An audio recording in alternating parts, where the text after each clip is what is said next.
2, 3. Hit it. We're in. Thanks for clicking the link. Thanks for tapping in. We got a special show because I've got a guest today by the name of Average Joey. Joey Leonard himself. We got a rip-roaring conversation that goes all over the place, bouncing in and out on the subject matter at hand, which is states of depression. It's hard for me to use that word. I'm going to turn this music down a little bit. It's tough for me to use the heavy D like that because there's so much weight attached to it, you know? And it's like you drop the depression word and it's like we all have our own kind of opinions and perspectives on what that is. And you know, I don't know what it really means. It seems to change depending on the person. And you know, with this show being what it is, you know, the one thing I know for sure is my own experience, you know, and this is Inside the Mind's Eye. Welcome to the show. This is a show where we explore the thoughts, ideas, emotions, and perspectives of those who are pursuing a dream, who are living a dream, or who may be wanting to figure out what their dream is or could be for themselves. So we explore all dynamics of the human experience here at Inside the Mind's Eye, and we lean heavily on my own experience, along with those who join the conversation. And this week we got a special guest, Joey. And before we drop into that conversation, I just want to give a little background on why this is what we're talking about and kind of how this happened. So earlier this week, I fell into a bit of a depressive state. And, you know, it's tough to talk about. It's going to be kind of tough to talk about because what I want to do is I want to read what I'd written the moment I felt it coming on. And I have an issue with reading this piece that I wrote because it's not short. It's not long. It's very short. But it feels super personal. And it feels super personal because I use the word God and I'm praying. Something I normally do on a day-to-day basis. And it feels weird for me to even say that out loud because I don't know what I believe in, and I only know what I've felt in regards to my experiences. And those words themselves feel loaded. You know, I growing up with rabbis, with preachers, with priests, with ministers, with whatevers, you know, it's for me, it's just a form of mindful reflection and awareness that I'm not the one running the show. So when I do prayers, it basically says it's not me. Like, get me out of the way. Let the universe's will commandeer and direct the flow of life. I find that things are better when they're not about me.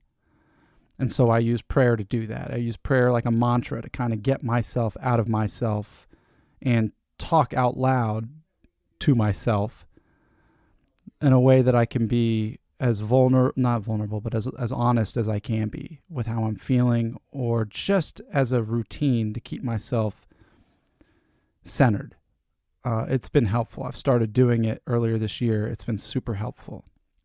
So that's prayer for me. The word God, I don't even know if I want to touch that right now. I just know that there's no way that we can define or describe the indescribable. That something as ever-present and omnipotent as a living, breathing consciousness, as it expresses itself through all time and space, is a fool's errand to try and symbolize into a single 3-letter word, or even a sentence like I just said. I can't be the one to do it. I just know I have to use the word. Okay, so that's just me getting it out there. I want to share this thing, but it's a prayer about God, and so it's there. I've said it. I'm going to feel weird about sharing it. I'm going to do it anyway. It doesn't matter, because what we're talking about is how I've experienced a depressive state earlier this week, and it's Wednesday right now. So it's still midweek. It's 9:16 on Wednesday night. I'm going to take a cough break real quick. It's 9:16 on a Wednesday night.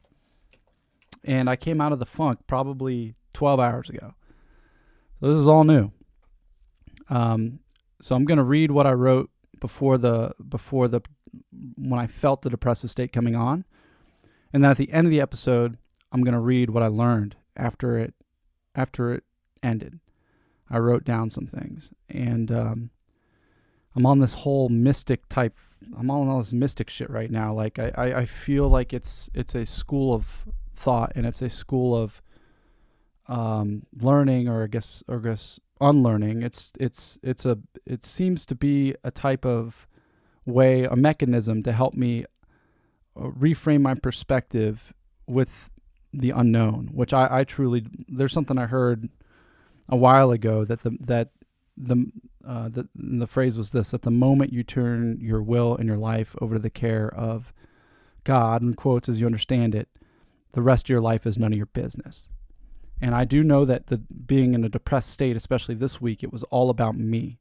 I could not escape my own mental dialogue. I couldn't escape my emotions. And so I was forced to not forced to, but I chose to, through the help of the stuff I'm learning, embody these emotional states without identifying with them and without doing anything. So some stuff came up and I learned some stuff. God, why is this tough to talk about? I don't know why this is tough to talk about. Like, it shouldn't be that difficult. I don't know. Is there some sort of a stigma attached with Depresh still? I think it's because you think that's why I don't like using it. It's because it's like a label. It's like once you label it, it stays that.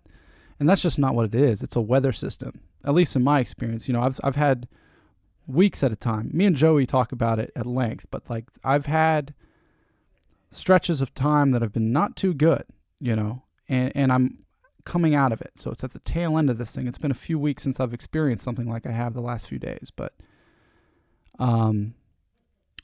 it's all a process. It's all a progress, and I hope to share that with whoever may want to better understand or connect with what it feels like to literally be in an existential void of meaninglessness and not know what you want. In the idea of anything you'd ever want, nothing is appealing, and you're just kind of in this gray smog for at least for me, this week was about 48 hours. And there was some good stuff that came out of it. Like, that's the other thing too, is like these things I'm starting to learn through this type of stuff right here. This mysticism stuff is like, these things are good. We don't have to fight it. We don't have to be negative about it. Something's working through me. And I'm speaking from my experience because I can chart out over the last 2 years the progress that I've been making in regards to my mental and emotional fluidity, for lack of a better word. And all this stuff is helping. I'm going to go ahead and drop these books. I'm going to let you know about these books before I go into the essay. And it's not an essay. It's really like 3 paragraphs. And then the conversation with Joey. But I'm going to share these books. These books have been super helpful for me, and I'm continuing to read them. And they seem to be acting as some sort of a conduit for greater understanding of who I am at the deepest level, which is the observer of this experience or expression called Adam. So there that is. I got it out. And before I do that too, I want to just give y'all that if y'all want to, and you should, go check out Joey's comedy, and it's www.facebook.com/theaveragejoeyofficial. I want to get that in here real quick because you can rewind this, go back as soon as he's done talking. He's better than a comedian. He's a fucking good friend. And I just want to give him all the love possible because, I put up a post on Facebook today that was like, who wants to talk about depression? And within minutes, boom, he was in the DMs. He's like, let's get it. So shouts out to Joey and everybody in the Mullet Gang. And let's go ahead and go into this. So this piece I'm about to read, happened Monday morning. I pulled up to the warehouse. It was early in the morning, the warehouse where I work. And I knew something was going to happen. And so I wrote this out as a form of premeditated, just an awareness of the state that I was falling into. And yeah, here it goes.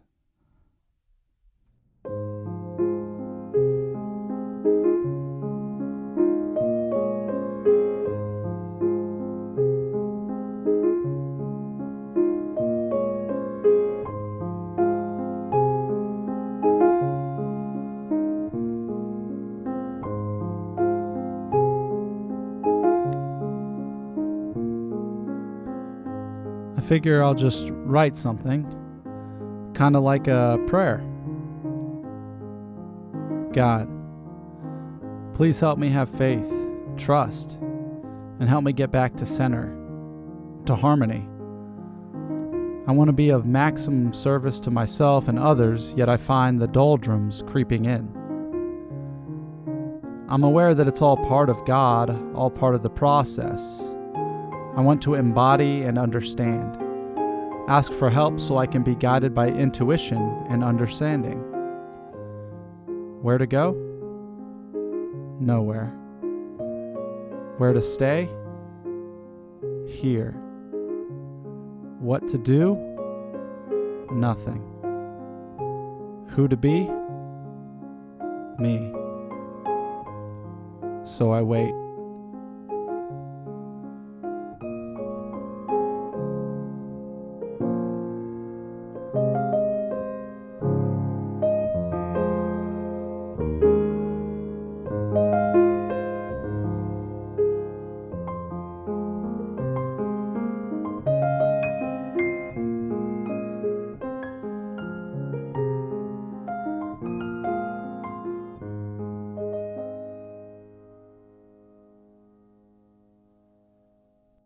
All right, we're live. All right. Thanks for joining me, dude. All right. Well, first off,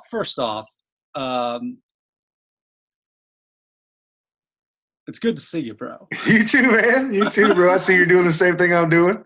Yeah, man. Just trying to get something done.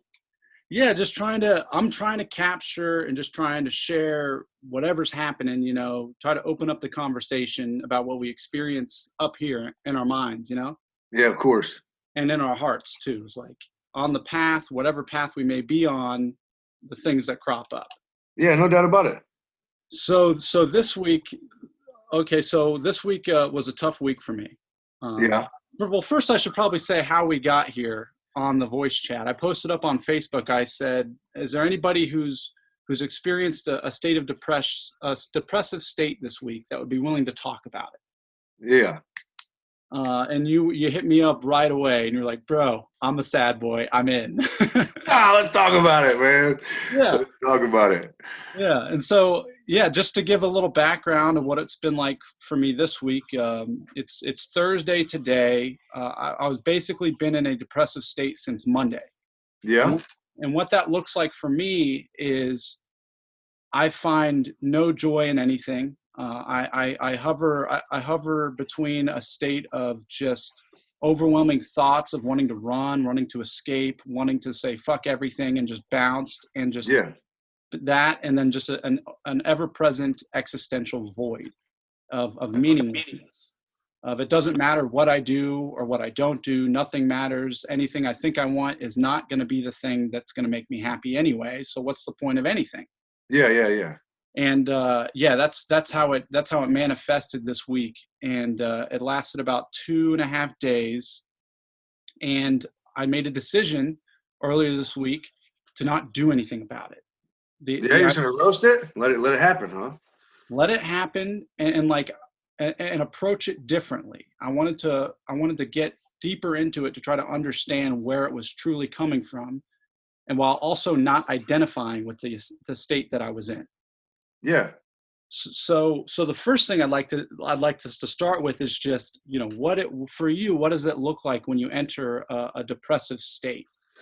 Man, there's a book term. It's a cliche book term, in my opinion. People tag depression as really it's just a word that comes with a meaning. I guess it's sadness would follow depression, right? Like in somebody's somebody said that you're depressed, I would assume that they were assuming you're sad about something, you know, like they would feeling sorry for yourself or whatever. But that you know, I don't know the definition by book term or anything. I'm not that smart. But as far as what it means to me is obvious.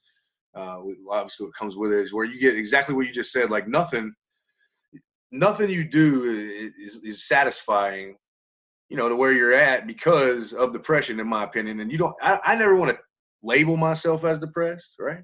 Because that doesn't coincide with being a strong leader or whatever, which is ultimately my alter ego, which I try to do at all times, right? But when I'm at the house, I try to, you know, you think about things and you get depressed. Like I literally will go days without calling some people, you know what I mean? Like I might literally just play on Facebook. It looks like I'm live and active, but I'm not at all. I'm at the house wearing the same clothes for 3 days, haven't showered for 3 days, thinking about where my next money's coming from. What did I do? Why am I here? Not why am I here in existence, but why am I at this spot, analyzing what mistakes I may have made financially, things I could have chose to say differently that wouldn't have made a certain bridge burn or whatever. But we keep moving as hustlers. That's what we do. And I tell myself that too, because these people have this two-sided mentality, like a good and a bad. I have so many different ones that I'm almost borderline like crazy, like by the term, I imagine, because I have so many things going on in my head telling me, you know, do these, like what we do the comedy now. You're rapping, you know, that's what you're doing, because that's what you're ultimately supposed to be doing, is what I'm saying, and is what I know. But it took a long time to get there. And I feel like the depression is for me, it comes and it always comes. But I always look for the light at the end of the tunnel, thinking that one day it's going to go away, right? If I keep doing something different, if I just change it up. But ultimately, I find out nothing really makes me happy other than making people laugh. So my comedy, nothing really makes me happy. I like being on stage.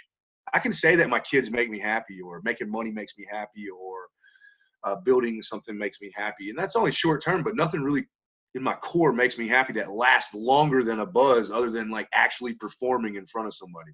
That shit will last me days, sometimes weeks. And then when I get out of tune with it, like I have been, obviously this is the way it's been for everybody. You're not active in what we're doing. And that kind of shook everybody down. So depression, I feel like is rampant right now for sure, but it's all circumstantial. If you're a person that's subject to it like all the time, then it's probably because either how you grew up or how you're living or whatever. But it's always something that can be worked on. You know what I mean? Like some people are not the type of person that get depressed, and a lot of people are. Well, that doesn't mean that the person that gets depressed is like worthless or invaluable to some. You know, like they're still there. There's room there to work. So I feel like even talking about it like we're doing right now is therapy for depression. Because as I'm talking to you about it, I'm thinking about it, and I'm like, you know, I'm trying to answer your question as educated as I can, but I'm not educated at all. I just live in it. So I don't know, you know, what it is that I'm looking for always. But, you know, you've been with me. We did the Real Hero podcast. And you live your own life. You've been all over the world and done so many different things. And you're speaking my language and you say nothing's making you happy. I feel the same way, dude. I think it's that constant search that ultimately keeps the flame going for the depression, you know, like when you get it, because you'll have days, months even, where you're doing really good and everything's fine, like I was talking about. And then when COVID, this crap or whatever the hell is around, comes down, regardless of whether or not it's real or and all that other bull crap, like it's changed everything in an immediate sense. And then it brought us right back to where we were, damn, we just near got out of, you know what I mean? Like, well, we were depressed about a lot of things, and we found comedy and rap, and other people were finding things, you know, they were moving through life. Some people were just beginning different things. Bottom line is right now it's a conducive what does conducive mean? What does that fucking mean anyway? What's conducive? Conducive, I have no idea. So I think it's like a conductor. It's a conductor of depression, this COVID-19 shit. I'm glad that it's here. Actually, I feel like, you know, not to switch it up drastically, but I feel like it was actually a good thing. It's to say the, you know, like the opposite side of it being bad, people are dying. The goodness that came from it is, like, I seen Kevin Compton wrote something down today on Facebook, and it was very much in line with how I feel about it anyways. Like, you're at home, kids are at home, chilling with their families now. They're not all over the place, heads up their butts. People aren't missing things for work, and we got smaller, you know what I mean? And that's really good for it in a sense. But also for me as a person who is depressed and who's always taking chances and gambling on different things and what I'm doing in my life without this thing that's going on or whatever, it was already the same thing. Like I was going, and then depression hits, and that was my COVID-19. That shit will put me down for 3 or 4 weeks sometimes. It might only be a day. You never know. Depends on what's. I can't never call the influx or the input or the coming and going of it. I try to manage it the best I can by keeping my dharma good or whatever, and trying to make sure that my surroundings are good and I'm constantly doing good things. But even still, even in my high success, I always have moments where I'm like, what the fuck are we even doing? Like, why am I even doing this? Like, I don't even care about these fucking shit. I don't even care about this. I don't even care. Why am I doing this shit? You know? Yeah, I started seeing a therapist last year, and one of the first things she mentioned to me was the potential for being bipolar. And I think I can relate to what you were sharing earlier Yeah. about, there's so many different versions of me, dude. I show up in so many different ways. Like, I want to do the podcast, I want to do the raps, I want to be an entrepreneur, I want to run Yeah. shit. Like, I want to do all sorts of shit. Like, I want to be a normal person. I want to be able to just chill with my bros. Well, you can throw normal the fuck out of the window. Yeah, you're not normal, dude. You are like above average. And I'm not kissing your ass here. And I just tell people the same thing because I feel the same thing about myself, but nobody ever wants to say to themselves, well, but that's where I get myself into trouble, is that I actually I end up identifying with all these things I do. And that's what brings me, that I believe that's what's bringing me into the pits after a spell of awesomeness. Cause I'll have this great stretch of time. Yeah. And then all of a sudden I'll plummet. You know, and I'm experiencing progress, and the big moment of awakening that came after the end of this spell, which literally ended this morning, you know, like, and I came out of it and I came to realize, like, last week I was on, bro. Like, I was doing all the shit, mystic shit. I'm into all the spiritual shit. I'm learning so much. I was on like 3 podcasts last week. I produced all this dope shit, and I realized that I wasn't even aware about that. I'd identified with all those things. I was like, oh my God, the real me is back. The real me is back. And then what happens this week? I plummet because that's not the real me. Yeah. Right. None of those things I was doing. None of this is the real me. Like, the real me is the one that's observing all this shit happen. It's recognizing thoughts, recognizing emotions, recognizing the things we're doing, the outside world. So like, I'm with you, dude. Like, I'm on this like trajectory, and I truly feel like that sustainable contentment can be engineered if I can figure out what's going on up here, in here. And you can adapt. You can adopt people's ideals. You can adapt and overcome. I guess anybody could do it. And that's ultimately what we do at the end of the day. After we shake out everything, we come back to ourselves and we're like, dude, you know what? Get yourself together, dude. Get yourself together. Now, that's the real you. The real you is the one that's right there kicking your ass, being like, listen, I've had moments where I've called friends that don't comment and stuff like that on Facebook and stuff like that. They know the real me, where we've had talks where I'm like, dude, I don't fucking care. Right? I don't care about any of this shit. I just want to and that's not like I just want to end it, but like, I just don't care what happens. The world can blow up in front of me right now, and it's okay. Oh, fucking K, or whatever. And I don't know, you know, and it's like this Dharma thing that I speak about Dharma real ignorantly because I don't know exactly what it is. Somebody explained it to me one day and I really liked it. So are you talking about karma, Dharma? Not karma, Dharma. It's like this. Yeah, like your ultimate, like the way you see things, like how everything's happening. Like if I'm in a fucked up situation, if I'm in a messed up toxic relationship and I leave the house every day in this mindset or whatever, then my outlook on the world is different than it would be if I was on. Like if I'm good, like if I'm a salesman and I have a fucked up month, and then I go out in traffic and somebody cuts me off and I'm like, fuck you, and I give them the business, you know. I'm like, I pour every bit of anger. But if I have a really good month, it's like, hey buddy, man, like, come on, get over here. He's probably just having a bad day, you know. It's just like, what are we doing to ourselves that's creating this? Like I said, I don't know if I'm even using the term. You got it. The Dharma is essentially your inner truth, and it projects outwardly. So if you approach life with peace and non-judgmental attitude and betterment of whoever, that's how you're treating yourself. And it's right. So I think it's important too, especially a person that works on yourself, like as we get older, to grow with that vibe. Because there's going to be a time in your life when you look back, even on our podcast that you're doing right now, and you're going to say, well, I was just uninformed. It's not that you were stupid, and it's not that I was stupid. It's just we're uninformed, not at that level yet. if we can make it through, which I always try, I feel like the majority of me is like, fuck it, I don't care. And when I get around my kids or I get around some success or something like that, then I get drawn back in. But I'm not like that atypical father. People are like, you're such a great dad. I'm like, well, why? Because I'm letting my kid do what the fuck she wants. That's not even true, number one. I let her do what she wants within realm of what I see fit of her doing that's okay with me. I don't care what other people think, but what's okay with me. You know, I don't let her, she doesn't like date boys and shit like that or whatever. I let her talk or do whatever thing, but she doesn't like, she's not into it like some kids are or whatever. You know what I mean? So there's a restrictor on there, but overall, she does whatever she wants to do. But I'm a dude that does like you. I'm literally everywhere at any given time. And I just so happen to have kids. One of them I don't even really talk to. That shit hits me so fucking hard because I wouldn't want to put anything on here because I would never want to disgrace anybody's name or do anything. But certain things have happened over a certain timeline since my very first kid was born until this very moment, to where when I first found out that my ex-wife was pregnant, rest in peace because she has passed away now, but when she was pregnant, I didn't want her to have my kid. I was just made it to Special Forces tryout, so I was going to the next phase to get my Green Beret. And I asked her, I said, can you have an abortion?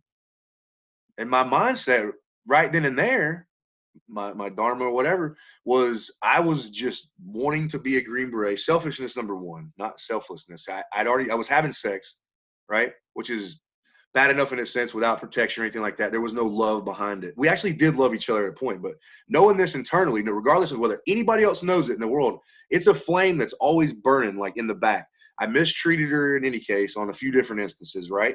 And I didn't embrace that. Where she saw love and everything, I was not living the same life as her. So then when we had the kid, she decided, hey, I'm having this kid.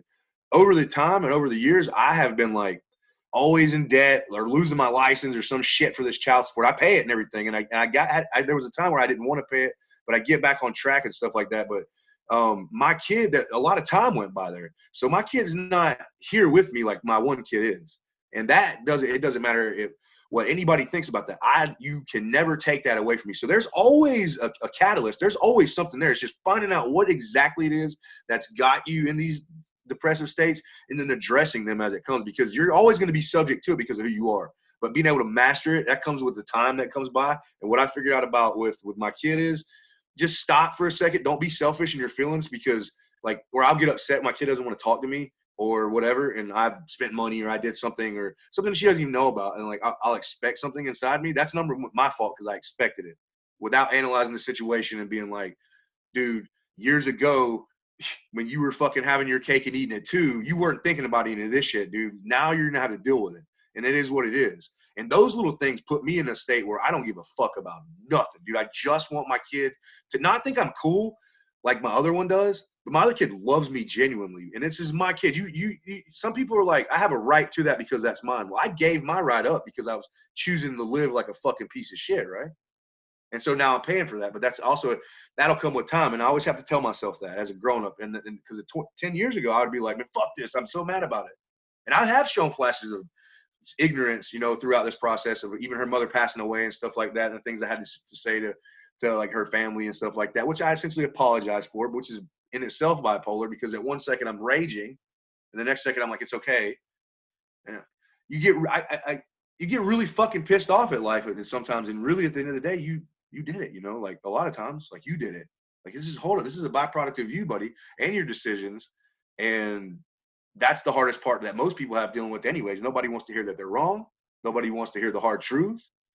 And when you live a certain way freely for years and years and years, there has to be a comeback. There has to be an exhaust. It can't just be all gas pedal with no exhaust somewhere. And then, you know what I'm saying? So there has to be a playback, a karma, if you will. And, I am eating it, but as many instances as I can, like this one right here, it helps me. Anytime that I can I sat with a buddy the other day who I would never thought I would have had a conversation with about God and stuff. We talked for hours over some weed. And I was like, it was really intense, but it helped me so, like really good in that time, because I was super depressed. When I saw your message today, it was like you. I just came out of this. This lady that's doing my shirts with me, I'm in her office right now because of the Wi-Fi. This is my good friend, and her husband are my really good friends. But I got backed up on orders on my shirts and stuff. This was another venture. I wanted to do shirts to go with my comedy. I got backed up on these. It wasn't monies or anything. Like, I just got backed up on orders, and I wasn't taking care of the things I need to take care of. Well, she was doing the stuff with me and working with me, and it come to a point where she's like, damn, dude, you're not doing what you say you're going to do. Like, you're doing too much type thing. But she's my friend, so she didn't assault me with it. Like, fucking what the fuck are you doing? She's like, hey, dude, let me help you. And she went and bought shirts and did all this stuff and bought all these things, took care of me. And then now that's going, and it's its own thing now, and it has its own momentum. And I'm like, thank God, right? Because I don't feel like I deserve that help or anything like that, but that has helped me because I get depressed. And if it wasn't for my friends or these little instances that we're having in life, I wouldn't be able to keep going, so to speak, because people think you're getting far with what we're doing. Rapping, that's a big deal. To get on stage, there's a grind to that. Like, I've watched you do it. I went to one of your sitting there all night with them people like that, waiting and waiting and waiting. That's all part of it, right? When you get to the end, if you've been blessed enough to make it, right? It's not just a conversation at that point. That's why I feel like that God or the universe or whoever has put Adam Abramowitz, right? My Joey Leonard or whoever is in a state of mind where they're outputting some sort of greatness to other people, right? The universe put you there for that, right? So that's when you have to fight those depressive moments and those things and get back to the good. You're never gonna, dude. Chester Benningfield killed himself. Chris Cornell killed himself. So we know, right? There's conspiracies behind everything. Why would Robin Williams kill himself? Why would Robin Williams kill himself? Oh, I get it. Because you ever watch Robin Williams talk? He's just like we are. And that's what I'm getting at, is that none of all these things we do, although we do them, they are not who we are. Right. But the whole thing, the tube is who you are. Like, the shell of it is who you are. Because whatever you're doing in this life, start to finish, that is who you are. I don't care if you did 100,000 different things. You're never. What one thing did you do consistently? Now, the one thing I have done consistently over the years since my search in life, since I was about 7 or something, or 6, when my real mother left me, so to speak. I have no period of my life that's longer than a 4-year stretch. Or my marriage was 13 years. But if I was to break that down, how many years was it good? How many years was it bad? I've never had a stretch in my life where something's remained the same, or it's been progressive always, right? It's always back and forth and back and forth and back and forth. And as you get older, you learn a lot more, and then you lose a lot of the bad habits. Like, I used to flip my middle finger up to everything, literally everything. And sometimes I still do. And it's still as extreme as it ever was. So I could lose anything at any given time because I'm quick to be like, fuck it, right? But the older I get, I'm like, all right, I think about it a little bit more before I say fucking. Sometimes I don't say fucking. That was the huge win these last few days, was that all my brain was doing was wanting to say fuck it to everything the whole time. And the best thing I did was do nothing. Like, that's the best thing I did. The best is sit still. Because you can't think clearly when you're in a depressive state, an anger state. A lot of times you just have to divulge it or express it. This depression thing's been with me for so long, and I'm with you, dude. I'm calling it depression just because it's a way that we can communicate what the emotion. Yeah, it's just the word of it, what it is, whatever. Yeah. I don't. It's a weather system that came through. There was a time when it lasted for 2 or 3 weeks at a time, and then there's times that it progressively lessens as time continues moving forward. But I just use that as a way of communicating it. But the big turning point for these last couple of days was like my decision to just kind of not make any decisions, don't freak out.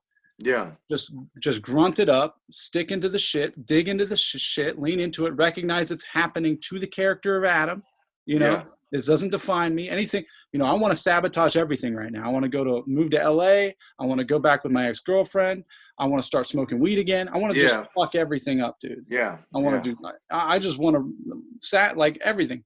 But to the micro point too, is like, one of my issues is, rather than really seek to understand this emotional state and bring it to awareness, I will call somebody and my energy, I'll dump my energy, my sad boy energy, on someone else.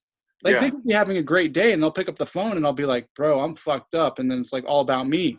Yeah. And that's kind of like what that state of mind kind of is it's me. I don't get what I want. I want to be somewhere else. I want to do this. I feel this way. Yeah. And like I'd much rather be thinking of other people or in someone else's life, Yeah. Of course. And that's so I wanted to ask you this, is like, what did you do earlier this week when you were going through it? What was your coping mechanisms? What did you Facebook, do? man. Facebook, posting really aggressively, getting a reaction out of somebody. Meaning that like I didn't purposely put one strategic thing to aim at anybody. I just did whatever I wanted at will without whatever, just throwing stones, big stones in the pond, and didn't care where the waves went. A lot of times I delete stuff, but I'll put up something pretty much fuck the world or fuck chicks or fuck girls or that, whatever, because I know that at the bottom of my heart that I've had, my real mom did me wrong. I keep doing the fucking bunny ear, so I apologize about that. But my real mom, my biological mother was, she was in a state of depression. I try not, it was a time in my life where I was like, fuck her. And here, as I go along, like, especially recently, I'm like, I would actually like to understand where she was at in her head when she decided to be like, you know what, I don't want my kids. I don't want them. We'll just let her dad have them. And then hit me up 30 years later and be like, hey, I'd rather be a part of your life right now. Because when she did that, I was like, no way. I pushed her away. I told her to get lost. She sent me an email. And I was like, man, I don't know. So I'm always like, fuck chicks, right? Okay. But then I got a daughter, which I pay attention to this shit. I didn't ask for any of this shit. I didn't ask to be born who, what, any of this shit. I didn't do nothing. I'm just saying, we're just here, right? So now I got a daughter. None of us asked. That's it. Yeah. Now I got a daughter, and I'm like, shit, I would never want her to end up like my mother, or even like me as a middle of that. So I never want me to be like my mother also. So I think about where my mom was in those times, and I try not to gas pedal the whole fuck women thing, because I know that they can be really manipulative people and to get what they want. But that's a blanket statement, because we know there's goodness in a lot of people, right? Well, because guys do the same thing too. Exactly right. Exactly right. But we are entitled to what's on our tombstone. And I mean that however you see it, you may or may not be right or anything, but we're entitled to that. And I think that for a long period of my time, subconsciously, I was entitled to the fact, and when I say entitled, I mean like I felt like genuinely I didn't care. It was mine. If you ever talked about your mom, I was like, I don't care. It's my mom. If I wanted to say fuck her or whatever, because people would be like, don't say that about your mom. I'd be like, no, screw her, man. I don't care what she says. Thank you so much for bringing that. Dude, I texted you like 30 minutes ago. I know. I was like, thank you. Love you. Just talking about you. Thanks. You good. Love you. Thanks. So I can't remember where's that, because I'm going so fast here. Where was I at? Well, you're talking about your mom and your issues with sometimes you get it with women because of what happened with you and your mom. Yeah. So she, I don't know what I was getting at. Basically, I let things bother me. And for the longest time, I would look at women like, I know who you are type thing. You know what I'm saying? Like, I know that when I was a younger guy, like, I looked different. I didn't have a mullet and fat ass and hair and all that stuff. Like, so I could get chicks like easy. And it was just a thing. And like, I would analyze that too. Like, who are they? Why do you want, like, either they just wanted to have sex, right? Because they thought I was hot, or they saw something there and they wanted something. But I always thought there was something. And then I always put myself at the end point. There was always an end point. Like, could I marry this chick, and would she ever leave her kids? And I would fucking think about that kind of shit when I would. And I probably blew a million opportunities with a bunch of different chicks like that, because I never even told them what I was thinking. Never asked the questions type thing. I just made my own assumptions, and I didn't let that go. But that's just one of many things. That's what I think, that we build these trees. Our depression is a tree, but it's not a tree. It's a Christmas tree. It's a fake one at that too. And we can take that motherfucker down whenever we want, but we leave it up because we have these little. We just put things on it. My mom and my army experiences where I made like a decision to go AWOL and then had to turn myself in type thing, or all my failures in my business, or we put these things on the tree where we could have just threw them away, but we put them on this fucking tree and we have it in the room still because we don't want to let it go because it was ours. At one point, there was some kind of greatness in there, right? There was something. You don't want to just throw it the fuck away, man. That's why we attach ourselves to a lot of these things. The hardest part is getting rid of a lot of the shit out of our heads. I think that I hope as I grow older and learn more that I'll do this, but there's a lot of times where I'll know exactly what I need to do to not be depressed or whatever, or to avoid from being depressed, like pay your bills on time. Just do what you say you're going to do, Joe. Like, just do something like great. Like, you don't have to keep flip-flopping on shit. Like, you don't just do it. But and then I'll be like, well, I'll do that tomorrow type thing. It's like saying you're quit smoking. Like, I'll do that tomorrow. Because you like to dab. You like to feel a little funky, like a little free, like a little rebellious, like a little I'm doing what I want type thing. Like, there's a process, but you've never been that guy. So, I mean, I know that if I wanted to have monies in my pocket right now, I've 1099'd over $1 million. I don't have shit. But if I wanted to have money in my pocket, all I had to do was save my money. All I had to do was this. But fuck me, I never thought that throughout the process. You know what I'm saying? Like, who the fuck saves their money? Yeah. Oh shit, those people that you borrow it from when you ain't got none. You know what I'm saying? Those fucking people said, how could you adopt that mentality? Well, first off, are you? There's cops, there's robbers, there's good guys, there's bad guys. Who the fuck are you? That's what you need to figure out first. Who am I? So would you say, because we were talking about this over the messenger too, Yeah. the idea that we operate in the moment and we're always just going with impulse, right? You're a comedian, you're going to go with your first thought and see where it leads. Our kind, you and I, our kind only do that. Not everybody. Well, I would venture to say that people that aren't aware that they're thinking or even living or even awake, may just be going by like what is pleasurable, what do I want, what am I doing? They don't think about that we're actually taking actions. That we're actually, in this moment, I'm choosing to not go exercise today because I want to eat Twinkies and watch Lost. Yeah, right. May not be thinking. I got you. So like, and we were saying on the messenger earlier, like I want to be able to operate on the whim of my intuition. Right. And I think intuition is a different thing than inspired action. It's like, you're a comedian in the sense that you're responding to the world as it shows up in your lens. Right. And that response that comes out is your expression. Right. So everything that's coming in, you're outwardly projecting as well through all your social media pages, through your art. That's how I see it. Yeah, that's how I see comedy. I used to think that comedy was like music, like where you just write it, and people do write that shit. If you're smart, you'll write it down as it comes, and then you'll have it for later, and then you'll deliver it later. But I look at comedy as a direct reflection of the world I see, how I see it personally. That's my type of comedy. That's how I use comedy. Some people get up there and tell their jokes and their banner and stuff like that. I'll just tell a story, something that really happened and how I saw it or whatever. And I enjoy that very, very much so. And I don't know what we were getting at with that, but yeah. Well, I was getting at how you approach, when you enter these different spaces in your mind space and your emotional state. Your go-to reflex is that of, how can I turn this into something funny? Yeah. Something funny ultimately. Yeah. Like, I'm sad. All of a sudden I'm making shit posts about women to make some people angry. Yeah. And I'm choosing to do something when I could be paying a bill. Right. Yep. Right. So it's kind of like, it's just, that's what I wanted to ask you about, is like, are you aware that stuff's happening while you're doing it? No, you're never aware of that until you come out of it, like we're talking about. Like, until she said, hey, I got shirts, fucker, let's get it rolling. I was like, shit. So you don't notice it while it's happening? You can notice it when you're like, oh, fuck, that was fucked up.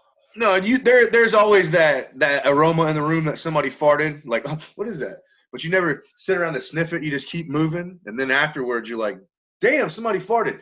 I don't know. I feel like it's always a hindsight thing with me. I never think about it during the process. Always just premeditatively, I might be like, oh, I better not do that, or I might. And then I still do it, like I told you. Like, you know what I mean? Like, I still do it, even though I know I'm not supposed to sometimes. But then that's why I always feel like there's a natural thing inside of us. The outside of what we do and say and all that stuff is it's just the robot of something else in there that's doing this or whatever. And this thing right here, sometimes it'll let us know what they're doing, but it does whatever the fuck it wants to a lot of times. And the only thing we can do on the outside is kind of go with it, And then your final grade is, well, you made a bad decision or you made a good decision. Well, that really helped you or that really hurt you. That's always the case. If you just sat there and nothing happened, then nothing's going to fucking happen, right? That's why I like to take the risk and take the chance and get those big rewards. But a lot of times they don't come. I'll sit back and be like, fuck, did I make the right decision? Right. Damn it. I could be working out of town and making bunches of money. I feel like what we're doing, I have fun doing this stuff. Yeah, this is what I love to do. I'm saying, and people get paid for it. So we just got to shake off the old us and figure out the new us and then adapt and then still be us in the inside here and then keep it going. And you were already doing this before you were doing this. When we first met and we decided to go with you, a general conversation with Adam Abramowitz is something of a podcast. If you're going to sit and talk with him, I feel the same way about myself. You better sit down for a second, like we're finna talk. Like, it's not just going to be even when I dated chicks, like when I was dating, chicks would be like, just come over to have sex. Fuck you. We're talking. And it's fucking weird. And they're like, damn, like, are we going to get to the business? And you're like, hey, man, I'm just trying to get to know you. Even though I already know, I might even know him. I just want to get to know you today. Like, how was your day today? I don't know. Fuck, let's talk. it's a natural thing. And if we can master that and make monies at it, then I think that's a really good thing, because there's stress with monies and stress without monies. One thing I figured out about monies is that it doesn't mean anything other than it will buy some stuff that you need, maybe toilet papers if you need it. You don't need to do that. But like, it's good to have. So if we can, I always see myself making millions of dollars and giving it away though, right? But then still doing what I love instead of like going and hanging drywall or painting or doing whatever, which I don't love, and then still giving my monies away. So so you went all in with comedy. So have you not worked any job other than odd jobs? Just odd jobs since I quit my other job pretty much to do it. And when I say quit it, I mean, obviously I work for myself. So quitting it is not a matter of I just don't do this anymore. It's just I stopped answering my phone when they called, or if they called, I said, I'm not going there doing this, because I knew every Wednesday I was trying to go to open mic night or at least see it. Or anytime somebody said they had a show or something, I wanted to be present for it. I didn't want to miss my opportunity and be like, I can't make it. Like, I knew I had to say one or the other. And I knew that without one, there was no money, because the comedy doesn't pay anything. Not right now, but it will over time. And I've already got a little bit of something going on online. So I'm only like 3,500 people-ish away from making a couple dollars online, which ain't that far off, because I've gained a lot in the past few thousand.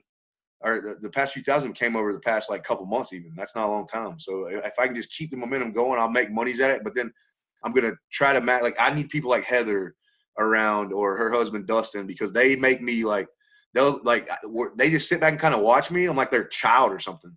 Like they'll just sit back and kind of watch me fucking just ramble and wreck. And then they'll every now and then kind of guide me and be like, hey, keep it in the lane now. Like, what are you doing?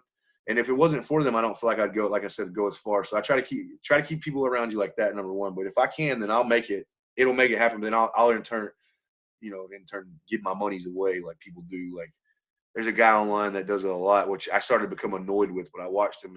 His name's Derek Diesel. Are you familiar? Well, before you go, let me just give a little background onto who you are for people that are watching and listening. Yeah. Go by the name of Average Joey, and this is just what I've seen since we've known each other. Your social media presence is exponentially been increasing ever since. So whenever, I'm just speaking for the audience, but whenever Joey will make a post or do a bit or do a video, it's just, there's comments all over the place. There's reshares, videos, and he's got himself basically he's building momentum for his own career in comedy. About 3 months ago, he started, before the Corona hit, he made a decision to go in and just really start hitting open mics and start trying stand-up, because he'd only done social media and he was getting so much great response via the internet. Yeah. He was ready to take the plunge onto the live stage. At that point, you were running your own company. You were doing not drywall, but wall covering and murals. Yeah, wall covering and murals. Yeah. So he had you had your own work crew, you had your own company, and then you were like, okay, this stand-up thing is making me feel alive in a way that I've never experienced. Yeah, right? Ultimately putting an emphasis into what we're talking about, yes. And you said, I'm going to go in. Mm-hmm. And ever since then, you've been cultivating your comedy, figuring out how to make it to be a sustainable, basically to sustain yourself. Yeah. Yep. Of course. And yeah, I just wanted to just give a quick background before you. Yeah, no, I won't get too crazy or anything like that, because I know I don't know how much time we're limited to here, but I don't even know what I was going to jump in and say there, actually. But yeah, no, the freaking the whole thing about giving up work, quote unquote, to do the comedy, like what we were talking about earlier about not being happy. This is why in some cases the really pretty girl will leave the rich dude with all of his teeth and go and not, it don't even have to be a pillhead or pills like guy. It could just be somebody of lesser status than the rich dude that has everything. But that chick goes and cheats on him with somebody, or a guy does that with another girl because they're not being happy. They're not spiritually fed, right? Well, people do this with money. Money doesn't mean anything or anything like that. So for me, I need the money. I need the money to pay my bills. I have to have it. I've fucking fucked off. I need the money. I don't care about the money anymore. So at that point, when I get on stage, and even if it was for free, you could pay me $1 million to do a mural, and that $1 million is going to be gone as soon as I give it away.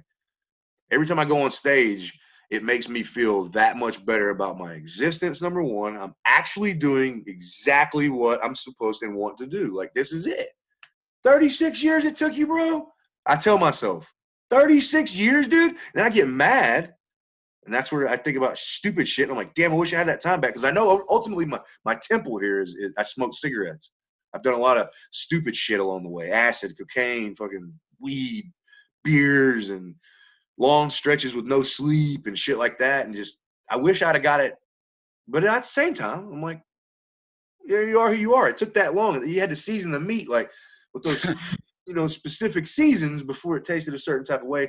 And not that I want people to taste me, but I just feel like that it took a long time to get exactly where we are, as fucked up as we are. It took a long time to get here. And this is very crucial for us in this point in time, because some people don't analyze well, and they just see it for what it is, and then they either reflect off of it as, fuck that, I don't want no part of that, or they may go past the smell of the shit and see what really is inside. You know what I mean? And I mean, to be quite honest, I was the same way. I was so extracurricularly focused that it's all out of my system, to the point where I don't give a fuck about doing any dumb shit unless it's going to facilitate me moving in the direction of a career. Music, yeah, or one of your other ventures. Yeah, no doubt. Like, it's the career of the arts, dude. I want to be able to do what I love and not worry about bills. That's it. Yeah, man. You know, minimize your bills. That's what I say, number one. Minimize those fuckers. Get rid of everything. You don't need it. Buy it if you can. Probably give it the fuck away anyways later on down the road. So this is what I've been learning since this coronavirus rolled through, dude. It's you said the coronavirus. It rolled on through, dude. It decided to park up. It's got fucking 12-inch spinners, dude. It's chilling. From their hubcaps, though. Yeah.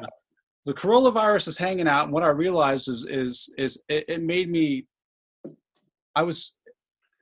It made me so fucking happy, dude.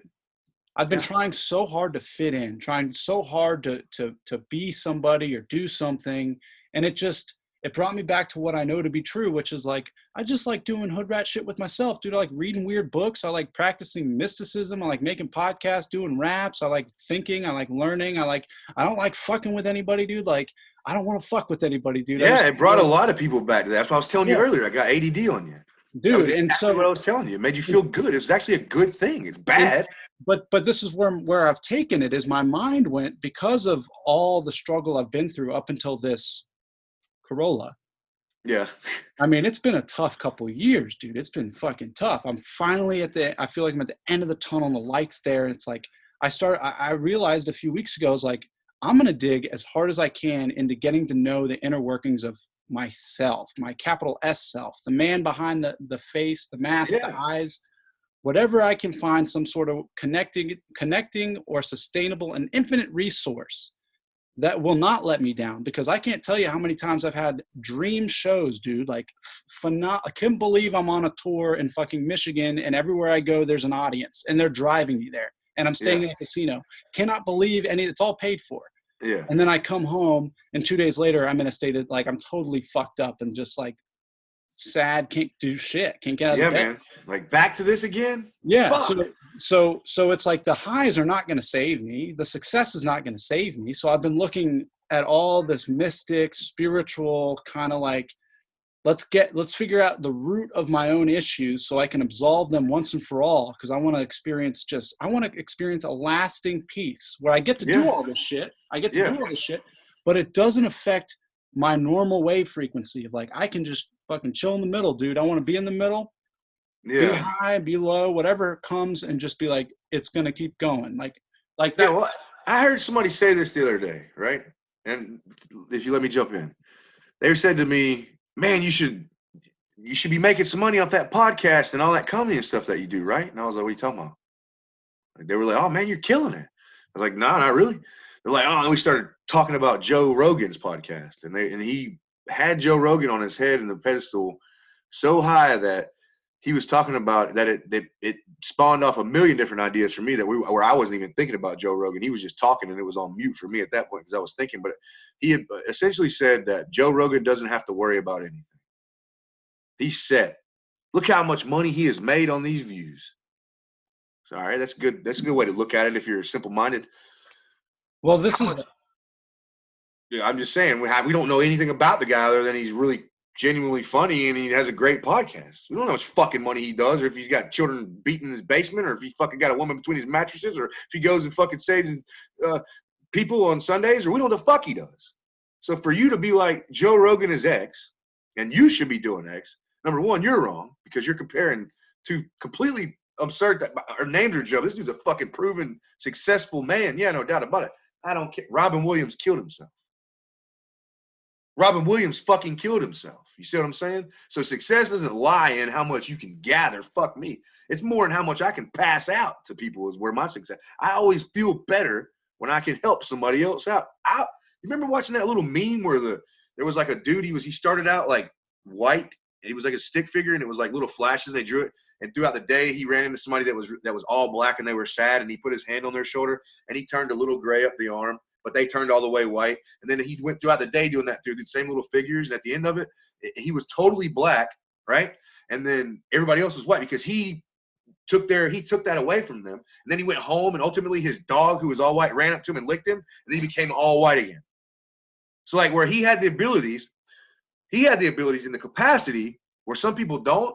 And that's why I always try to stay on fire about it. I know my capacity to deal with a lot of bullshit is there. I already know it. So I always try to stay on fire about it because I know that when I come home at the end of the day, I'll be like, ugh, and it's fucking cool. God made me that way. He wired me to be like, my exhaust is this big, dude. Like once it goes out, it's gone. It doesn't even come back hardly if I can, you know what I mean? Like if I can help you. Like if you had the worst fucking day and I could help you in some way and have the worst day with you, and you made it a better day and you mother think, you made it such a great thing. I go home and I'm like, hey, don't make a big deal out of it. I pet my dog and then I have that's it. That's the way God made me. That's why you should always stay driven and doing exactly what you're doing right now, number one. And I'm not trying to give you advice. You already know this. Always stay on fire about it. Don't ever we talked about it a little bit. This motherfucker wanted me to change my name of which I've created. We won't talk about who he is or what but he said, don't use Average Joe. I'm saying, okay, what's your rap name? A to Z. You don't have one? No. Just Adam Abramowitz. Well, it's shared space. Like I was saying, like somebody's telling me I can't use shared space because there's another company called Shared Space that does WeWork style co-working situations. To embellish it, you'll say, fuck that. That's not true. But on a simple term, fuck that. Why? I understand I'm not going to fucking reinvent Coca-Cola, but it's just me and this is what I do, you know what I mean? So I stay on fucking fire about it because it helps me continue on with my mission. Some people, you get in these hurdles and people will stop you because you're fucking moving. That momentum's going and they'll stop you right in your tracks and try to be like, just ignorant fucking people and stupid people. And as you mature into your force that's essentially what you are because you're actually conscious right now. Where you feel like you've been depressed, you're actually very conscious right now because you're seeking it. We're talking about it right now. You're actually not holed up in your room with a pistol in your mouth. I don't know if that's what happened before, but I'm just saying like that's the end of that depression, right? Yeah. Right. So you're actually good right now. You're good right now. Just keep that fucking shit rolling and don't let nobody just sway you away from it, man. I changed my name for 4 days and I was like, you know what? Fuck that. Fuck that. That's not who I am. That's not who I am. I'm going to do exactly what I do. God didn't make me a CEO of fucking some Fortune 500 company because I'm wired to be this whatever. No, he made me this fucking weird dude, man, that does weird shit. Just like that's what we do, man. You know, it's okay. It's okay. That's the other piece that is I'm excited we're doing this is because I'm learning how to own that. Like, yeah, man. I'm just going to be a friend told me she listened to the show last week and she said, she gave me a subgenre for what I do, and she called it mystic grunge. And I was like, that's the dopest shit ever. Kind of fits, though. But it's rare for me, you know, like I want to be a vessel for my own personal truth, just like you're saying. Like I want to embody whoever I am and whatever moment that is and vocalize and express it. Yeah. That's what I admire so much about what you do, dude, is you let it fucking rip. You don't think twice. We want to go live? We're live, dude. Like you'll pop the phone up and we'll be in it, dude. It doesn't matter. You want to send 30 messages to veterans a day and post on their wall some nice shit? Yeah, man. It, dude. It's happening. Like you don't give a shit. Yep. And that's why I wanted to talk to you, dude, because underneath the surface, everything we may see from you online, you know, and I wanted to open up this dialogue is because although we may present things in a certain way, we all have stuff we're struggling through, and we all have stuff, little grief pop bubbles that'll come up, you know, and we have to. And one of the things I take so much that I admire so much just about what I know of serving in the military, and when I imagine, like 2 days ago when all I wanted to do was leave the warehouse and I said, you're not allowed to, you got to suck it up and be in the shit. Yeah. Like the willingness to persevere and know that you can get through it, you know? Yeah, And of course, man. That's internal. The military just exposes it. Go ahead, I'm sorry.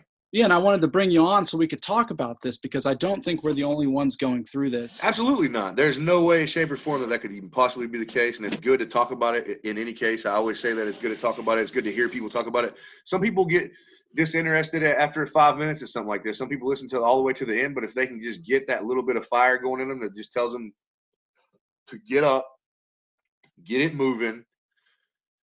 People are afraid to die. They are afraid to die. They're attaching themselves to this life like it's literally the only thing around. Have you ever had, and this is what I meant to ask you. Let's jump extremely to this because I don't want to forget this. You ever been having a really good day when everything's just fine and you had one little grief bubble that you described, a little dark demon from your past, a little something that was deep down inside you? I don't care what it is. Nobody really knows about it, but it's just there. It pops up. You may have fucked somebody over one time or did something that's whatever, and it pops back up and you think that that's going to come back into you in some sort of karma, and then you start letting it affect your day or anything like that. Do you do this? Yeah, it'll paralyze me sometimes too. Right. So I always say, and this is what I try to do now when these things happen, is I will try to address them in myself right away. Like if I don't try to bury shit these days. I don't care what it is. I don't care what it is. The deepest, darkest thing. If somebody asked me about it to this day, I will be like, yep, fuck, that sucks. But yep, I did it or whatever, like whatever it is. But I'll still have them come up all the time and they'll change my entire momentum. Like, yeah, I'll be chilling and somebody will be like, hey, man, are you all right? I'll be like, yeah, fuck. I don't know what I was doing. I just fucking started thinking about some dumb shit here, man. You know what I mean? I don't know. I think that, to go back to what you said, not jump around too much because we were right in the middle of you talking about there's got to be people out there that are just like this. I think it's important to talk about it for sure. In any case, to get your little bit of, because there's people that are like addicted to motivational speeches. Like they're addicted to them. They always got to see what the next guy's saying or something like that. And I'm okay with that. I think that's okay because I find that within a million different things. I don't attach myself to one thing, right? Ultimately, comedy, I do attach myself to that. That's my guy, my thing. But the motivational speeches and stuff like that are very beneficial. It's very beneficial for somebody to watch a very engaging, informative podcast. Well, there's two. I was thinking about this the other day. One of the things that really helped me come out of it was I put on a podcast and just heard other people talking. So that's for the first time. By the second day, I was just like, okay, someone has to think for me. So that was one. But another two is like more than motivation or guiding or teaching or telling someone what to do or how to do it. I think just sharing experience, sharing what it's like for me, what it's been like for me this week, what it's like for you the week leading up to today. That's what I think we're missing is like everybody. And that's the thing too, is like I tried to do this while I was in it yesterday. I tried to do this. And I just couldn't bring myself to it because I had nothing. I was so broken and so defeated. And it was just me being a sad boy, miserable, wanting to be ruined. So like there was nothing there. I had to suck it up, like you said, and just live in it, be in it, seek to understand it, bring it to awareness and recognize that it's not me. This is a weather system that I'm in right now. This is passing through. And now I get to be here lively and engaged with you to talk about what we've just experienced because I don't think there's anything to teach anyone. You know what I'm saying? Like, I don't think there's anything that we need to, nobody may ever listen to this, but the point of it is, no, we're going to get some people to listen to it. It allows us to engage in a way that's going to absolve ourselves. Like, dude, just unpacking some of the stuff that you just described with your mom. I didn't know any of that, dude. That's all. Oh man, we could talk about it for hours. I try to keep a lot of it. The more I see my failures, because I'll get really ambitious and try to do a lot of different things, and then I'll fail at a lot of them. So I'm not afraid to gamble on anything. I don't care. I'll fist fight a fucking bear and probably lose, know it. You know what I mean? But I'll still try it just to see because there's a chance I might win. And then I feel like you're right. Is that fucked up? But it's I feel like I don't even know what I was fucking getting at with that. I'm always on some real profound shit, and I lose my train of thought because I got ADD like a motherfucker, and I started thinking about something immediately. But And now I'm just picturing you bare knuckle box a bear. I'd get my ass whooped, but I'd still do it. I'd fucking try it. But the more, I guess I was saying this, the more I find out and analyze my failures, the more I realize that, you know, who I am, like, what are you doing, like, type thing and stuff like that. But I always try to just not care about what people think about it, you know, and just keep moving through the punches or whatever and try to figure it out. Like, what am I doing without having to worry? Like, if you said it earlier a little bit, if you just own yourself, like own your shit and be who you are. I love when I see somebody that's totally freaked out, man. When I say totally freaked out, I don't care if they're wearing a fucking toupee that's fucking crazy, Fear and Loathing Las Vegas glasses, fucking they stink like body odor or whatever, but they're the nicest person. They're just rolling up in the shit. Like, you literally look at them like, this motherfucker got some audacity being in here or talking to that girl or doing whatever. I love watching those people because those people, transgender, who's cut their fucking wiener off or whatever, or a chick that dresses like a dude, and they go out in public and I don't care how crazy or delusional you possibly think they are. You know what they are? Ultimately, fucking comfy. Oh, yeah. Really fucking comfy. And those people offer me more intellect. Like, hey, are you okay? Like, how did you get? And then they tell you and you're like, shit, all right. Because what am I? We're not gay. You're not gay. You're not. That's the one thing they were dealing with. But for me, is like, I feel like I can never fucking do what I say I'm going to do. No matter how many times I actually do what I say I'm going to do, like, I can never keep it consistent enough to where I'm like, oh, you know what? I'm good for my word. I'm good for my word. Because there's so many times where I've not been good for my word. And it's not a lie. It's like, I want to do it. You'll be like, man, fuck yeah, I want to help you out. And you can't. Man, shit, I forgot to tell you, man, I got this thing going on. And then it doesn't happen. Or whatever, you know what I mean? And then you do that a lot. Like, ultimately, you're a liar. Right? You're a liar at that point. You didn't do what you – I try to – that's my thing. I want to be comfortable in my skin to where I don't have to tell anybody. Like, I want to be on autopilot of greatness. I want to be able to have an influx of monies to where I can start up a foundation or something like Tim Tebow or somebody like that, right? Where they can still be great and keep it great, but they've done so much greatness and these flashes that it created another thing. I would like to sit back and not worry about who the fuck I am. Like, what are you doing in life? Because ultimately, I just want to chill. I just want to make comedy. I just want to have fun in life. There's no doubt about that. But at the same time, I don't want to fucking go broke. You know, I don't want to fucking – I don't mind living – I thought about it too. I thought about living in the fucking mountains and shit and, like, not having to worry about being broke. Just eating fucking berries and fucking whatever the fuck runs across my path and killing it and shit like that. That's a thought that goes in my mind. Like, would I do that? Yeah. I think I would at the end of the day if that was where I was at. You know what I'm saying? But ultimately, when I was telling you describing that transgender person or that weird funky person or that weird fucking person that like to wear that weird shit out in public, I love somebody that's super comfortable because they have at that point in their life, they're living. They're going to go until their death date living, not wondering and worrying. And I don't, you know, that kind of shit. Being who they are. Yeah, man. Fuck yeah, man. Giving a fuck. Yeah, man. I love it, dude. I love it. That's what they say. I love freaky people. I love freaks, man. I'm a freak, but I just, you know, I love freaks. We're all freaks, dude. I love anyone who's just willing to be authentically themselves, and that's where I'm at now with this. Doing this with you is like, for so long I won't just rip it because I'm afraid or because I'm what people may think or like I'm afraid. I don't know what it is. It's like I'll sit here and listen and overthink and overanalyze and wait for something to happen, then to just say, you know what, I'm feeling this right now. I just got through this experience. I want to talk to somebody who's been in it too.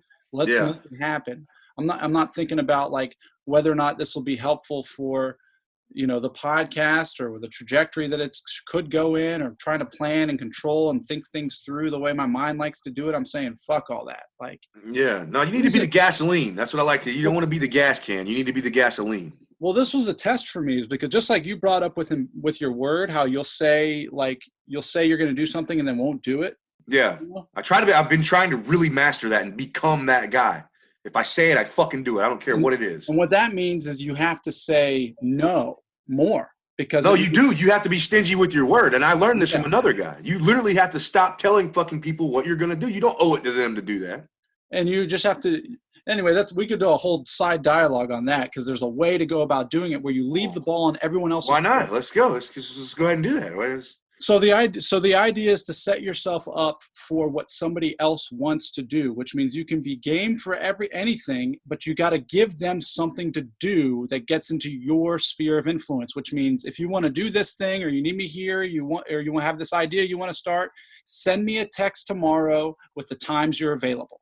So you got to give someone a direction. You got to give them the move to get into your sphere. Yeah. Like I've got this wall and this boundary set up where somebody throws great ideas at me, and like I want to help them, but I also know people don't usually. A lot of people that I know will have great ideas and never follow through with them. Yeah. So now I say, all right, that's awesome. Let me know when you're ready to pick a date, to pick a time. So everything's always in another person's court. Yeah. So all I am is a receiver. Yeah. I can be good for everything. I want to help anybody get their ideas started. And I'll say this right now, and I'm sure you're open to this too, but anyone that wants to reach out to either of us to talk about any of the stuff we're talking about, who has ideas for something they'd like to do creatively, both of us would be more than willing to help and listen and share our thoughts on everything. I do it on the daily, absolutely. But so the idea is to basically create a system, or just create a way to where you can be impeccable with your word. Which means when the finally time comes in to use this old schedule thing, which is I have to learn how to do, is my schedule and my to-do list. Yeah. Like by that point, the person's committed. They came back to me and said, we're doing this. And this is the date and time I want to do. Which one can you do? And you can But I say all that to say that the difference in what I've been experiencing now versus in the past is, at least with this week, at least, has been, I don't know where I was going with that. No, all right, perfect, because we're the same on that, and I love watching somebody else do it because I know I'm not alone in that.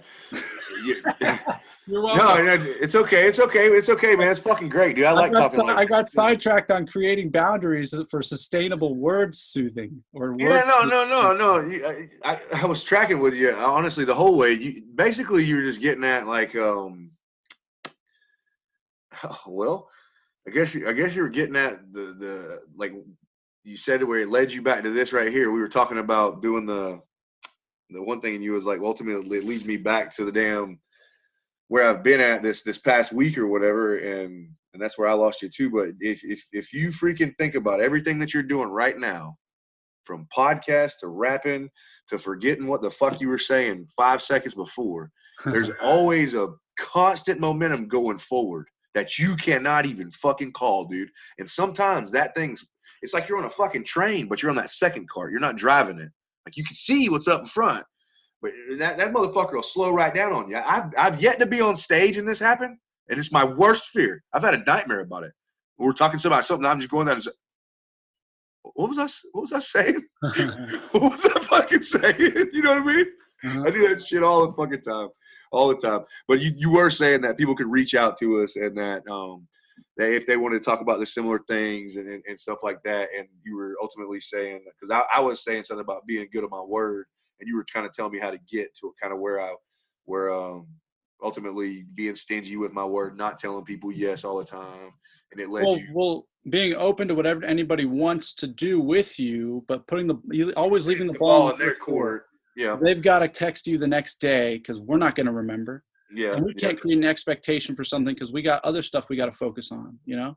Yeah, of course. It's the hardest thing is to stay focused whenever your mind's always going everywhere. Like, I think that's what ultimately we were both kind of looking for. I'm glad that we talked to this point because this is where I'm at in life. I'm trying to make sure that like it's not about being a liar. I think I've mastered the whole thing. Like, we just don't like lie, like make up bullshit anymore to get anything because you do enough cool shit, you don't have to lie. But to put yourself in a situation to where you say you're going to be at a spot at one time, or like with these T-shirts, man, fuck me, I just got all these motherfuckers done in the bags right here, dude, for this last order, like where people ordered 3 weeks ago, dude, 3 weeks ago, and they're probably like, what the fuck is he doing? And you want to explain that to them, like, I've been depressed, and like, but nobody wants to fucking hear that, man. Yeah. It didn't come down to the matter of the fact. I couldn't have because I was battling the fucking website and I couldn't figure it out. And the shipping, I went down there one day after I made all these shirts and I went to go send them off and I had like $60 left in my pocket. Shipping was $90. I had to call somebody and get them to fucking Venmo me. So I had to like stop, like analyze, like, what am I doing here? But everybody was like, hey, we get some shirts. So we get some shirts. I'm like, shit, I made your shirts, but I don't have the money to send those motherfuckers. know what I'm saying? Because I didn't charge you for shipping because I'm a dumbass. Mm. And then we'd have to go rebuy materials or do this or do whatever. But ultimately, we got it going on now. We're good now, man. We got the shit going on now. She's got everything she needs here. She's fucking hot and heavy with it. It's just like I created a little spark, and she likes doing the stuff. Or their family is fully supportive of what I do. I'm always over here eating food and eating dinners. My kid always hanging out here and stuff like that. But it's good to have these people around me because I get fucking out there, dude, with my ventures and stuff like that. And then these people keep me grounded and keep me reeled back in. They keep me on that line, you know, because like I'm like that bait fish, like throw me the fuck out there. And they're like, all right, go swim a little bit. And then I get crazy and then have to pull me back in. And I actually like it though. The family, some people's family do that. Some people's friends, some people, doesn't matter. But somebody like us, we're always going to end up alone at the end of the day. You know, in thought. Like you can be in a room full of people, but you'll still be alone in thought because you haven't figured it out yet. Not just most all the time. You just want to be okay, but it's really unobtainable in my opinion. You can have flashes and instances of being okay, but you're always going to have strife and stuff like that if you're wired that way. But I think once you figure out how to master it, like I was saying, master the translation of whatever you're going through without killing yourself and actually helping somebody that very well may not be as strong as you are mentally, but they are going through the same exact thing. Because some people can hold hot pans and hot water and stuff like that, but some people can't. I think that's what I was getting at earlier before I started talking about like one of my things is wanting to feel like I know where I'm going or like I'm afraid to actually do things like post a status that says I want to talk about depression or depressive states. Yeah. I'm afraid to just pull the trigger on something like that because I don't know how it aligns with my conception of who I am or where I think I want to go. Yeah. So all of this is an exercise in me getting to making friends with the unknown because I truly do believe that you can create a sustainable presence of being where you're totally content, where you're good. Yeah, and life is in harmony with the truest version of who you are, which is your soul or yourself or that part of you that you know that no woman is ever going to make you feel a sustainable, infinite happiness. Just like I know there's no heroin that's going to do it for me. Same with women. I probably shouldn't piss through the women like I do. Right, but we have our issues, right? Yeah. And so my whole point with this whole the coronavirus is like literally it's time for me to really reprogram myself, right? Yeah. To really look at the hardware, like get to the nitty gritty, the depths of whatever I'm going through so I can create a new way of living. Yeah. In a sustainable way. And I think that's, for me, is like, I don't see the point of anything else because I can't tell you 100 people, 1,000 people in the audience, you know, it's going to be gone. You know, the love that I fell for that will be gone. My body will be gone. Things will be gone. Things are always leaving. There's no permanency in this world. Yeah. So while I'm here, I got to figure out how to lean into something that I can rely on that's infinite. Yeah. You know, and it seems to be that it is essentially, you know, without mincing words, but it's like it's the moment and it's the realization that whoever this is that's communicating or speaking is just part of the deeper me. Yeah. And I want to make. If I asked you 10 years ago where you'd be at 10 years from now, like from then, you think you would describe this situation in any form? Like I would be unaware, uncertain, and tall. 10 years ago? Yeah. Shit, 10 years ago, I was too stoned to think about anything. Right. So you could very well be in that state of mind right now, just without the buzz, right? So like I said earlier, like 10 years from now, you're going to look back and you're going to say, the fuck was I thinking? Just keep yourself small. Like you said, this is my best advice, even though you didn't ask for it. Keep yourself small. Like you said, calm down when these times come. And I'm talking to anybody that might actually be listening to it or you or anybody. Like you literally just did exactly what I always try to do. Minimize yourself. Don't move. Don't fucking move while you're in this state.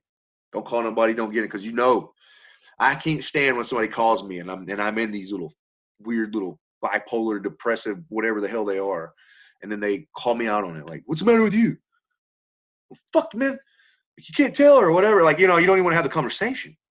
You know what I mean? So if you just minimize yourself at these times and don't burn too many bridges, like, because it can very well happen because you are literally a ball of fire when you're depressed. You can burn the bridge so fast, dude. And apologizing for it later That's a totally different nut to crack depending on who you're talking to. You know what I mean? But I think that if when I got divorced this last time, I was actually with this lady for such a long time.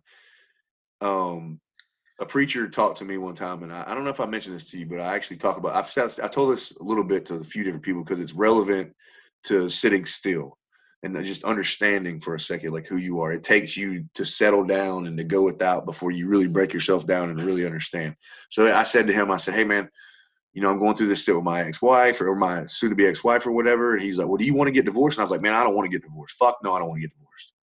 Now, regardless of what's happened between that very moment in time where I told him absolutely I did not want to get divorced, convicted in my heart that I didn't want to get divorced, to right now, regardless of what's happened in that time, there was a defining moment. And it was that moment right there where he told me, I asked for his advice. I said, hey, what do you think? And he said, man, I don't even want to give you my advice. And I said, well, why? He said, because I don't know if you'll take it. And I was like, well, let's hear it. He said, all right. So he gave it to me and he said, go on a 30-day hiatus. Don't do anything. Don't talk to any women. Don't have sex. Don't fucking go try to find one. Don't go out. Don't go drink. He was like, you just go to work and go home. He's like, go work out, but just minimize who you talk to and take a 30-day hiatus. And then you'll figure out who you are. I was 14 days through that bad boy, 15 days through that bad boy before I made my first contact with somebody else. And it was a female. And I was like already mad. And I just blew it out of the water. Damn, dude. That was the defining moment. Damn. In the thing of me, because I didn't make it to the end. Have I done that same 30-day thing since then? Absolutely. That was what I needed then, though. Now I'm trying to just get that fixed type thing where, you know, like chasing the dragon, so to speak, where it's not going to happen. Like I can sit here for 30 days and 30 days is expired and I'm just still fucking sitting there, arms crossed. I'm like, fuck, man, you know? Your window. You had my window of opportunity. Shit, man, you know? The guru was right there, dude. Yeah, man. The way to enlightenment, and you got day 14. but you did say it, and I'm not trying to backtrack on anything, and I did just blatantly say that I can sit there for 30 days. That's not the case, but if you keep your mind open during your 30-day hiatus or your week or 2 weeks or whatever you have to take when you're depressed, if you can just keep your mind open a little bit and find one person even, I don't care who it is, or one thing that you can outlet into and just keep you sane for that little until it shakes, until it goes away. Something will always come along, man. Something will always come along and keep you moving if you can just keep your mind open, you know. But you have to have your mind open for that plug to work there, you know, to plug in, you know. Man, I want to end there, dude, because that's perfect. Yeah. That is absolutely perfect. Yeah. Is there anything you want to say before we close out? Anything you want to? No, bro. This is clockwork, man. I'm so glad that we had this conversation, and I'm glad that you asked me. You didn't ask me actually. You did. You said, "What's this?" And I said, "What's that?" And you said, "You want to do this?" And I said, "Yeah." That's how we both were. Oh, You're yeah. like, "Let's do it." That's how we fucking roll, and that's what you should embrace the most. Yeah. Don't think about it. Just do it. It's like right. That was the motto for today. I just let it rip, and you messaged me, and I was like, "Let's get it on, dude. Let's get on." That's right, dude. That's right, dog. I love it, man. I love you. Ultimately, I think you're one of the greatest people I know, and I appreciate everything you do. And then I will talk to you soon enough. And then just let me know if you need anything from me, dude. Ever.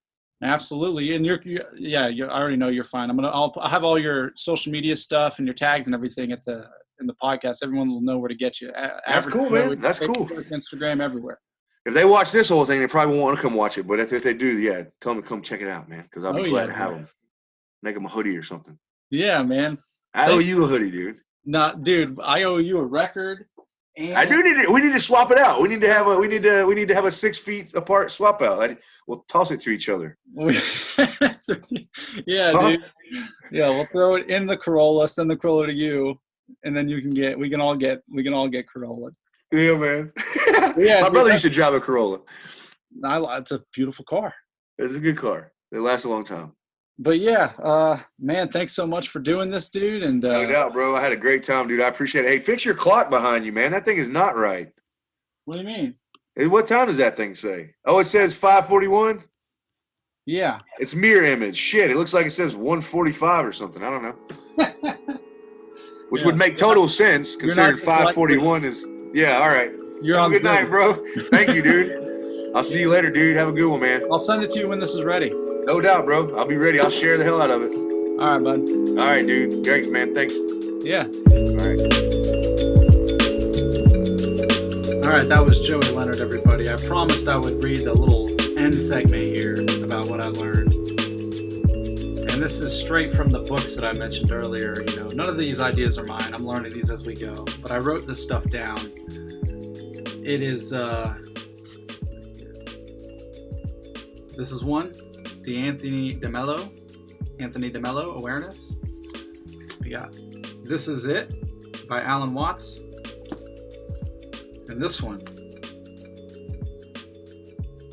The Mystic Path to Cosmic Power by Vernon Howard.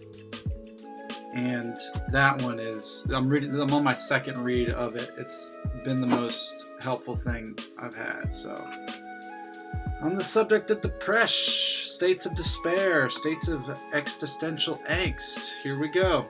This is what I wrote down. Be aware of your mind and body without identifying with it. So that means I can be aware that I'm experiencing these emotions. I can be aware of my thoughts, you know, projecting into the future, into the past, but they are not me. None of it is me. I'm the one observing all that. So when these states hit, be aware without identifying. And then experience the emotions and the thoughts as something separate than you. So these are hardwiring, programming things coming from I don't know where. But they're not meant to serve me. They're meant to debilitate me, and I can listen, I can see them, observe them without identifying. Even in good, and even in bad, it's all happening to the character of you. So what that means is, the piece I was missing from before was when I'm feeling good feelings and I'm excited and there's momentum and there's a lot of cool shit happening. I'm identifying with those things as being the true version of me when those aren't me either. Those are all just passing emotions, passing thought systems, weather patterns, whatever you want to call it, happening to the character of me, or you, if it's you. So the center is where we want to be. To experience thought and emotion as they arise without attachment or identification. So I can be aware that I'm upset. I can be aware that I'm sad. I can be aware that I'm happy.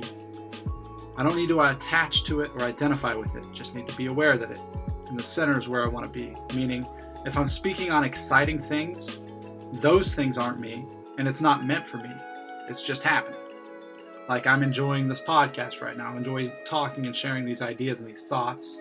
But even this is not me. This is just the character of me showing up for you. And it's the same with sadness and depression, grief and fear. It's all just passing through. Being aware of these things without attaching to them will help me embody my true self in communion with the unknown or the infinite, or, with quotes, God, the ever-present consciousness that's expressing itself through all time and space in the form of me, you, and everyone that ever was and everyone that ever will be. God. So yeah, that's all I got. Thanks for tuning in. Thanks for joining. You know, yeah, I need about a 12-hour nap. I'm gonna eat this Totino's pizza and then hit the hay.